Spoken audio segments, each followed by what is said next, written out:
Bueno, ya. Vamos a comenzar, muchachos. Primeramente, vamos a entrar a lo que son la parte de los diodos. No sé si es que ya han entrado en esta parte con el ingeniero, pero bueno, vamos a empezar explicando lo que son los semiconductores y su aplicación, ¿no?, que tienen en la electrónica, que es bastante útil y lo van a ver a lo largo de su carrera, ¿no?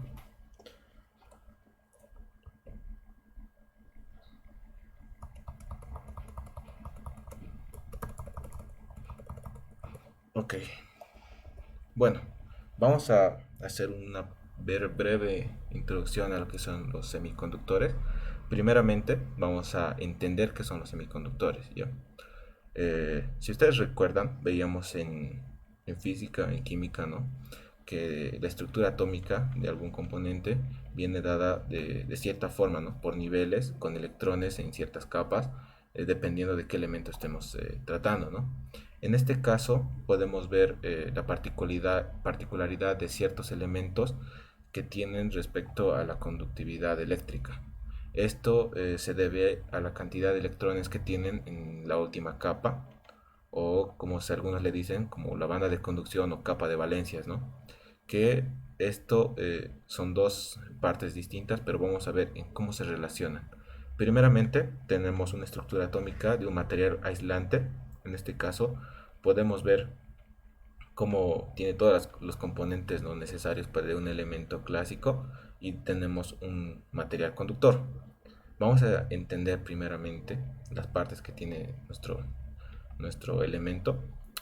Hemos dicho, ¿no? Tienen nuestras capas, y en estas capas existen electrones.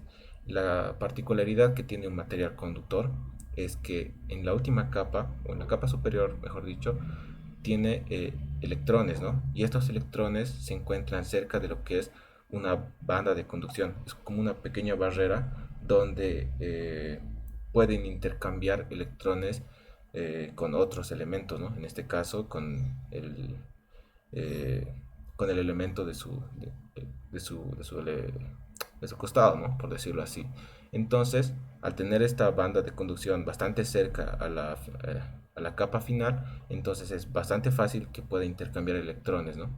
Eso hace que este tipo de elementos puedan tener una mejor conducción de lo que es la energía eléctrica, ¿no? A diferencia de los materiales aislantes, que, bueno, al contrario que un material conductor, la banda de conducción se encuentra bastante alejada. Si bien tiene electrones en la última capa de valencias, estas no se les dificulta, ¿no?, y hacer el intercambio con otro tipo de elementos. Es por eso que podemos clasificarlos de estas dos formas, ¿no?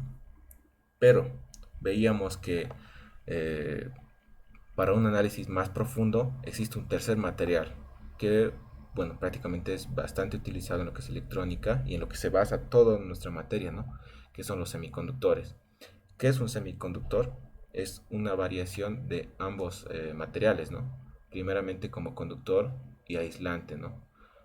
Tenemos de la parte como conductor, que posee electrones en la última capa y que estos pueden intercambiarse, pero también tiene la particularidad que esta banda de conducción eh, tiene eh, cierta resistencia, ¿no?, por decirlo así. Entonces no es tan fácil el intercambio de electrones. Es por esto que se le conoce como semiconductor. Ahora, ¿cómo nos beneficia esto, no? Podemos ver que, bueno, prácticamente no tiene nada espectacular. ¿Cómo podemos beneficiarnos de esta característica? Es uniéndolo con otros tipos de elementos y alterando a lo que son los materiales eh, que ya hemos visto, ¿no?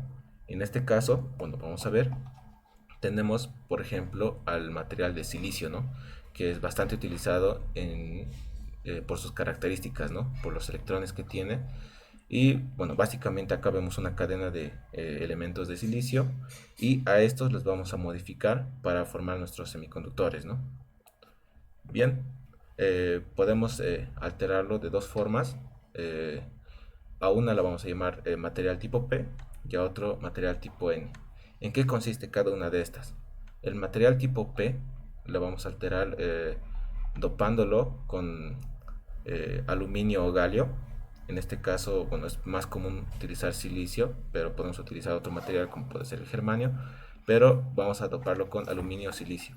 Esto va a provocar que tengamos una falta de electrones en nuestro nuevo semiconductor, ¿no? A diferencia, como veíamos en el cuadro pasado, cada elemento tiene eh, cuatro electrones, ¿no?, disponibles, y al doparlo con aluminio o galio, pues vamos a hacer que le falte un electrón, ¿no? O por decirlo así, vamos a crear un hueco. Acá va a haber un hueco, ¿no?, que vamos a tener en este caso del material tipo P. En el material tipo N, a diferencia del tipo P, es inversamente, ¿no? Vamos a tener un electrón de sobra en nuestro material. A este material tipo N lo vamos a conseguir dopando al silicio con fósforo o arsénico. Eso, bueno, depende de la aplicación que requeramos, ¿no? Pero principalmente se utiliza el fósforo. Y en este caso, como podemos ver en la figura, ya tiene 5 electrones, ¿no? 5 electrones en valencia en la última capa, lo que, bueno, prácticamente es un electrón de sobra.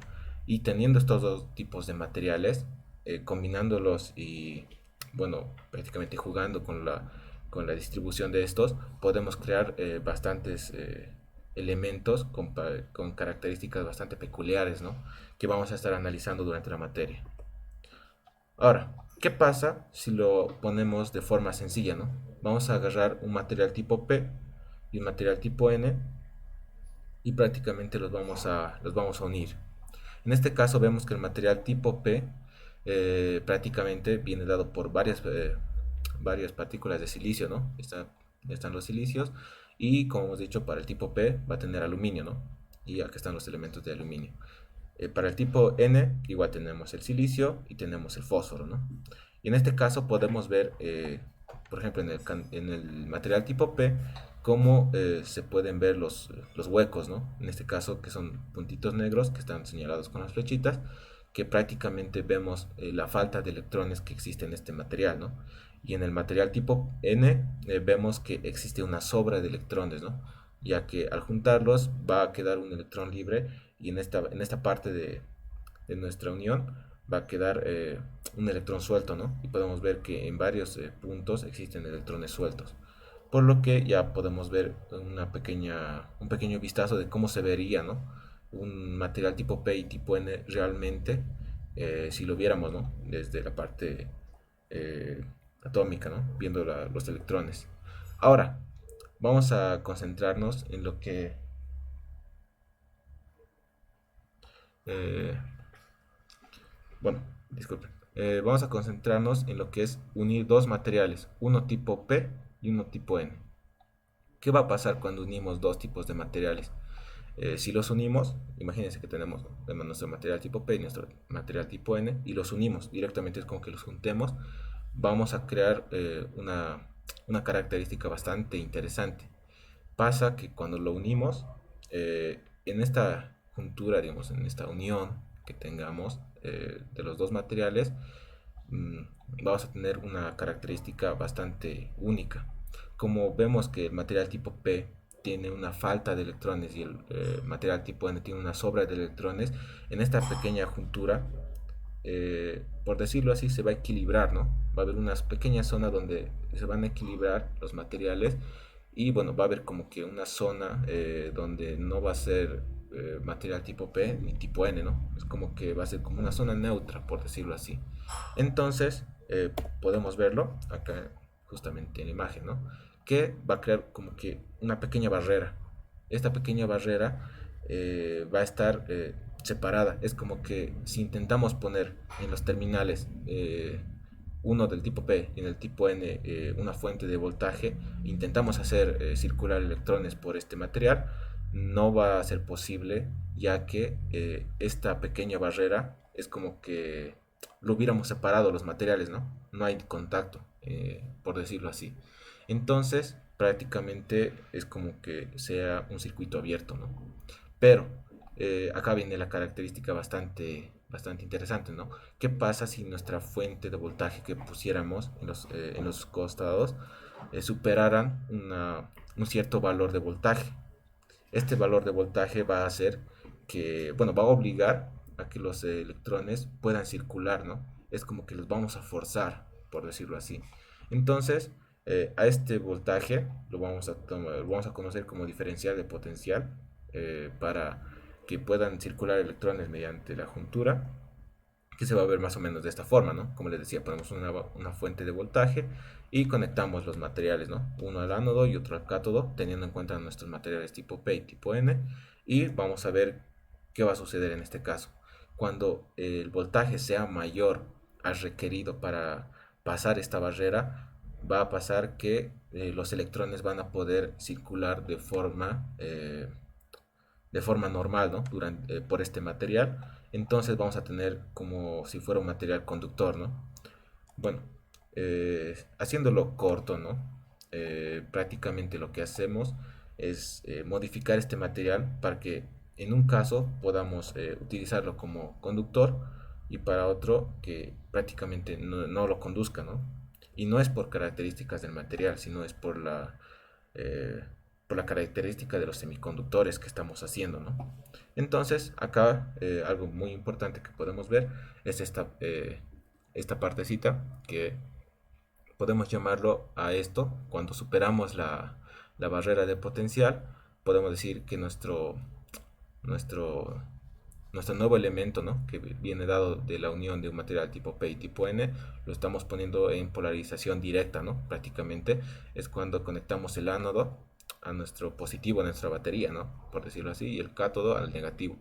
Entonces vamos a polarizar nuestro elemento de forma directa y va a empezar a conducir, ¿no? ¿Y qué pasa si lo ponemos de forma inversa, ¿no? Como les decía, si lo ponemos al revés, en este caso nuestra batería, sucede que el potencial que tiene la batería, en sí el voltaje, ¿no? Por decirlo así, no va a ser, no va a ayudar a que los electrones circulen por este material. Es más, va a ayudar a que se separen. Entonces eso va a provocar que en la polarización inversa nuestro material eh, cree una barrera más grande, ¿no? Esa pequeña región donde no circulaban electrones se va a hacer más grande. Entonces eso va a provocar que prácticamente no exista ningún tipo de paso de corriente por este material, ¿no? Entonces prácticamente tendríamos un circuito abierto, ¿no? Donde no van a circular nada o bueno, casi nada de electrones, ¿no? Ahora, realmente esta figura está bastante ideal, ¿no? Lo mostramos de forma ideal. Eh, en la, en la práctica no es realmente así, ¿no? Existen algunas consideraciones, pero prácticamente para entender la lógica de los semiconductores y de lo que es este elemento que estamos viendo resultante de la unión de un material tipo P y tipo N, prácticamente es bastante parecido, ¿no? Ahora, este elemento que estamos viendo de la unión de un material tipo P y tipo N, lo vamos a llamar diodo. Tal vez ya lo han empezado a ver. Este elemento que surge de la unión de estos dos tipos de materiales lo vamos a llamar diodo. Y es uno de los elementos fundamentales, ¿no? En los que está basado la electrónica eh, moderna, como podemos verlo, ¿no? Entonces, acá ya vemos, ¿no? La curva característica de un diodo. Ese elemento que lo sacábamos de la unión de un material tipo P y tipo N va a ser un diodo. Entonces ya hemos visto las características que tenía en polarización directa y polarización inversa, que prácticamente era conducir o no corriente eléctrica, ¿no? Ahora, la curva característica de este material, bueno, de este diodo, de este elemento, va a reflejar eso, ¿no? Si podemos ver, digamos, acá en el medio de la gráfica, si le vamos dando un voltaje, ¿no? Decía, vamos a darle un voltaje, no va a conducir nada hasta que llegue a un voltaje, a un punto de voltaje que active la barrera, ¿no? El puente, por decirlo así, que active la barrera, la separación y recién va a empezar a comportarse como un material conductor. Entonces ahí se va a disparar ya lo que es la parte de la corriente, ¿no? Y ya podemos ver en la gráfica que va subiendo la corriente tendiendo al infinito, ¿no? De forma inversa podemos ver la parte de la polarización inversa, que si es que lo conectamos, ¿no? De forma al revés, prácticamente la región de agotamiento o la barrera se va a hacer mucho más grande y no va a conducir corriente para nada, ¿no? Es más, no va a conducir nada de corriente, por decirlo así. Hasta, aquí hace algo bien interesante, ¿qué pasa si le aumentamos el voltaje hasta un caso extremo, por ejemplo, de 100 voltios, 200 voltios, hasta 500 voltios, ¿no? ¿Qué pasa si aumentamos el voltaje hasta ese punto? Sucede que en esta parte, al llegar a un punto donde el voltaje ya es demasiado, prácticamente nuestro elemento, nuestro diodo, se estaría destruyendo, ¿no? Por demasiado voltaje en polarización inversa. Entonces acá podemos ver cómo nuestra gráfica se dispara, ¿no? La corriente se dispara, pero eso ya no es una característica en la que queramos llegar, ¿no? Prácticamente es una característica donde no queremos llegar, porque ahí nuestro elemento, nuestro diodo, ya no estaría funcionando de forma adecuada, ¿no? Como diríamos, ya se quemó, ¿no? Entonces acá podemos ver, ¿no? Dice flujo de corriente, el diodo está muerto prácticamente, ya se quemó. Entonces lo que nos interesa en esta parte es trabajar en la región de polarización directa, ¿no? Donde claramente podemos ver que no existe ningún tipo de riesgo, ¿no? Prácticamente, si bien igual se dispara la corriente, esta, este disparo de corriente puede ser controlado, ¿no? Nos da una característica bastante interesante, que es poder controlar si en un circuito va a haber paso de corriente o no, ¿no? Entonces prácticamente eso es lo que hace un diodo. Nos genera el paso de corriente o no en un circuito. Ahora, los diodos pueden venir de dos formas. Generalmente, como les dije, puede ser de silicio o también podría ser de germanio, ¿no? Que es otro elemento bastante común de verlo en lo que es la electrónica, ¿no? Vemos que en el silicio prácticamente este voltaje de la barrera, ¿no? De la barrera, el voltaje necesario para pasar la barrera es 0.7 voltios. Y bueno, prácticamente son 0.7 voltios. Vamos a ver en, en laboratorio que realmente no es exacto este valor, ¿no? No es 0.7 puntual. Puede ser, por ejemplo, no sé, 0.69, 0.72, digamos. Pero es aproximado a este, ¿no? Y en el caso del germanio podemos ver que es de 0.3 voltios, ¿no? Y bueno, igual, este valor puede variar un poquito, pero no debería variar de gran forma, ¿no? Entonces, ya tenemos definido lo que es nuestra curva de cómo se va a comportar nuestro diodo. Y bueno, estamos viendo cómo más o menos se va distribuyendo las zonas, ¿no? de nuestra curva característica del diodo. Y bueno, en este caso simplemente sería ver las características que tiene bajo ciertas circunstancias cada caso, ¿no? Como hemos dicho, prácticamente se resumen dos situaciones, una que es polarización directa y otra que es polarización inversa, ¿no? Depende de cómo lo pongamos en nuestro circuito. Ahora, podemos ver que existen varios tipos de diodos, ¿no? No es solo uno, existen un montón de tipos de diodos. Entonces, cada uno va a tener ciertas características independientes, ¿no? Que van a ser, no sé, por ejemplo, puede ser potencia, corriente, bastantes, bastantes factores que hay que tener en cuenta. Y bueno, más que todo hay que tener en cuenta de que los diodos están hechos para ciertas aplicaciones, ¿no? Algunos están hechos, por ejemplo, para rectificar señales que son bastante chiquitos, entonces solo se requiere rectificar una señal, otros que se requiere rectificar un voltaje para uso, por ejemplo puede ser para un transformador, no sé, algo por ahí, ¿no? Un rectificador de voltaje, ya de potencia, podemos utilizar un diodo, no sé, para simplemente no tener retornos de corriente en algún circuito o algo por ahí, ¿no? Entonces, existe un montón de tipos de diodos dependiendo de qué circuito estemos queriendo implementar, vamos a tener que elegir cierto tipo de elemento, ¿no? Pero, bueno, acá podemos ver algunos diodos más comunes, ¿no? Por ejemplo, el 1N4001, el 1N4004, no sé, el 4007 y hasta el 5408, ¿no? En este caso podemos ver que cada uno tiene sus características bastante distintas, ¿no? Por decirlo así. Por ejemplo, podemos ver ya a primera vista que el valor que más varía entre estos elementos va a ser el voltaje máximo inverso, ¿no? Lo que les decía es el voltaje donde prácticamente el diodo se va a destruir, se va a quemar, ¿no? podemos ver que en el caso para el 4001 es 50 voltios, ¿no? Que es un valor, bueno, no tan grande, ¿no? En el caso para el 4004 son 400 voltios, ¿no? Entonces así podemos ver cuánto va aumentando, ¿no? Hasta llegar a 1000 voltios, imagínense, 1000 voltios es bastante, ¿no? Entonces tenemos valores dependiendo de qué aplicación vamos a tener, entonces tendremos que elegir uno de estos, ¿no? De igual forma, por ejemplo, el voltaje directo, que casi no varía mucho, ¿no? Prácticamente no varía mucho, pero igual hay que tenerlo en cuenta. De igual forma, digamos, la corriente máxima que va a soportar este elemento, ¿no? Como hemos visto, un valor bastante interesante era el voltaje máximo, ¿no? Que hacía que podamos quemar nuestro elemento. Pero otro es la corriente máxima en forma directa, ¿no? Porque es como que yo pusiera en un circuito, haga cortocircuito, ¿no? Junto a los cables, hace cortocircuito y la corriente se va a disparar teniendo infinito, ¿no? Entonces, en un elemento como es el diodo, tiene una corriente máxima, dependiendo de qué elemento estemos utilizando, ¿no? En este caso, podemos ver que para algunos diodos es un amperio y para otros, por ejemplo, te puede soportar más, ¿no? En este caso, por ejemplo, 3 amperios podría ser, ¿no? Y bien, como les dije, existen bastantes tipos de diodos. Uno es el diodo normal, el diodo común de silicio podría ser.